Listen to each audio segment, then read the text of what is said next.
Robo Papa. So I wanted to do a small project with Visuino, and to show how it works, I got some requests to show simple things with Visuino. So here we have over here like a small thing that I'm going to use the ping sensor, and according to the distance, I will either turn like the green light if it's far and safe, yellow light to be if it's too close, and red light if it's really close. So you can see now that my hand is actually coming closer to the ping itself. The light is actually changing, and now it's turning red, and if I remove it, it will be green. So red, yellow, and then green. So let me show you how the code is, what I wrote in the code, or basically just using the Visuino and with zero code. So let's move to the computer. Alright, so I have Visuino over here started. It's the version 7.8.2.80, just for reference.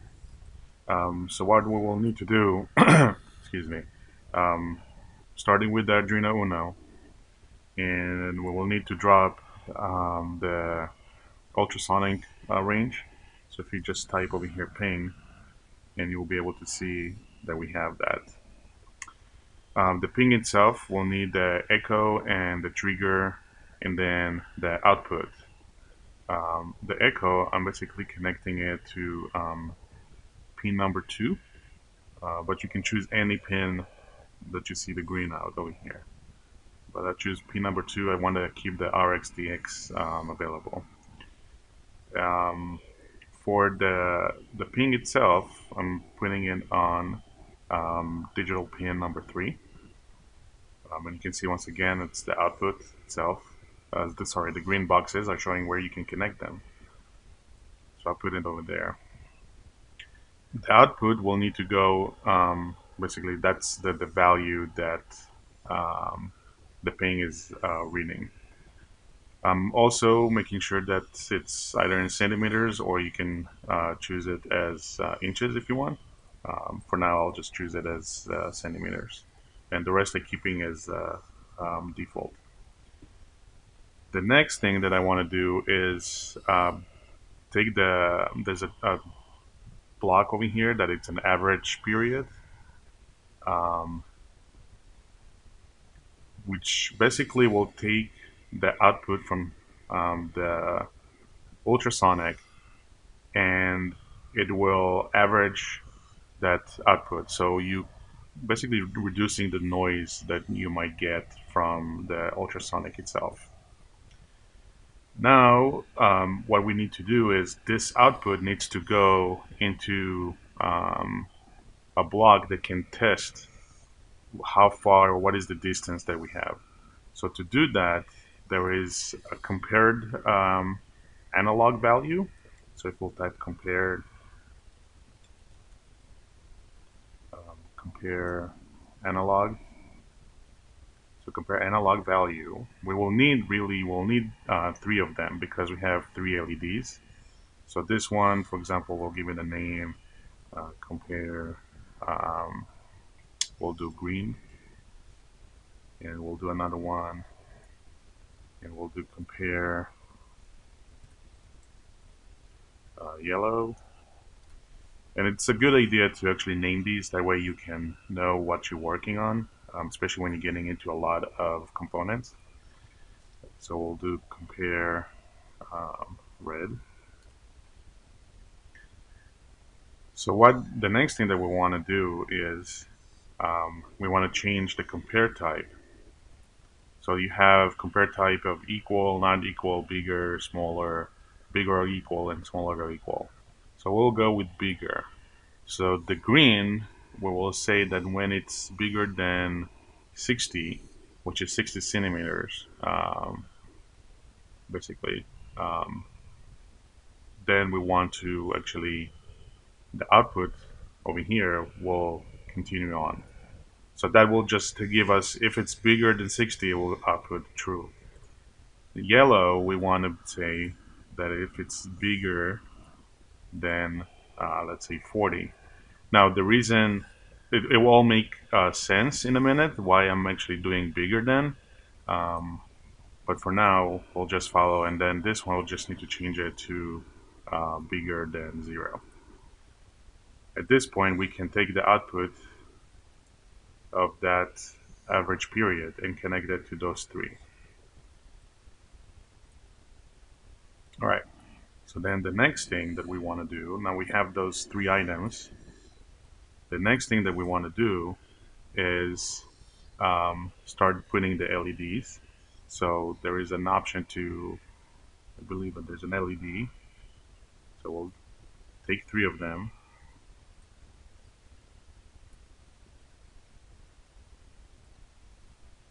And we will name them accordingly. So this one, LED3, will be red. And the naming doesn't affect the code. It's just like for your own visual reference.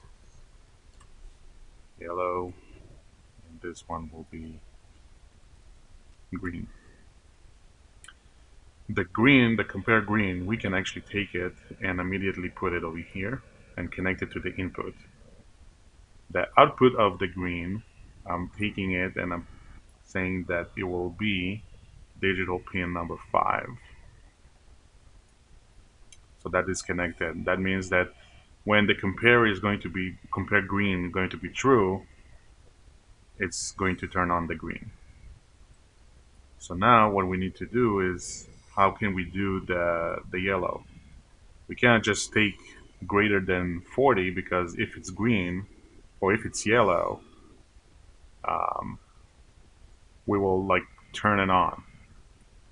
Um, so sorry, if the green is if it's greater than 40 over here, right, and the green is greater than 60, it will still turn the yellow on. So what we need to do is, actually there's gates. There are gates. So if we take inverter and we'll put it here, and we'll take this connector.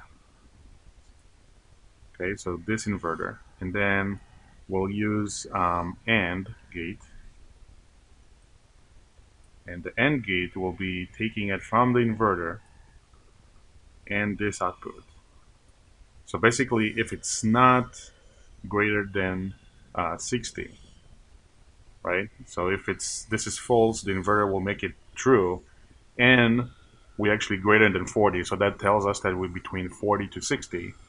The output will come to this yellow, which means it will turn on yellow, and then we'll put it on pin number 6. Now we will do the same thing also for the red. So here's the input from the first one. We're using the NOT gate. We'll take that as the input from the yellow comparison, which will go to the second input of the AND gate, and that goes to the red, which we connected to digital 7.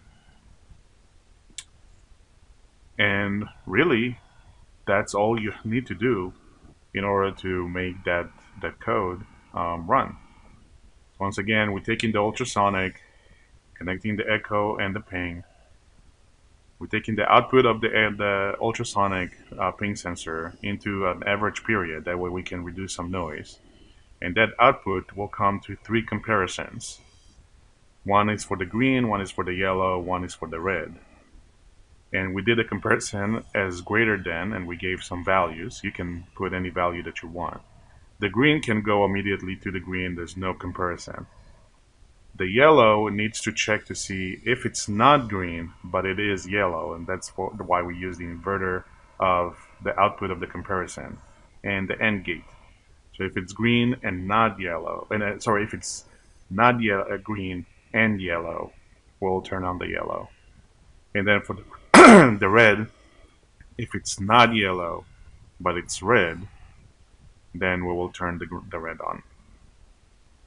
So that is how you actually writing the code in Visuino, or dragging, dropping the blocks. And it looks messy, but it's very simple. Let me show you the code that it's actually generating. Um, here is the code from Arduino itself. And you don't need to write any other code. It's everything is set up. That's why you can see the loop is not that's nothing but one line that calls the Visuino itself, and then everything else is declared over here. Um, so it's fairly simple code, and it's a nice visual building blocks. So that is it for today. If you have any questions or any comments, please leave them in the comment area below. I will post a link to this code file in the description below. Please don't forget to subscribe and like. It helps a lot. All right, guys. Thanks.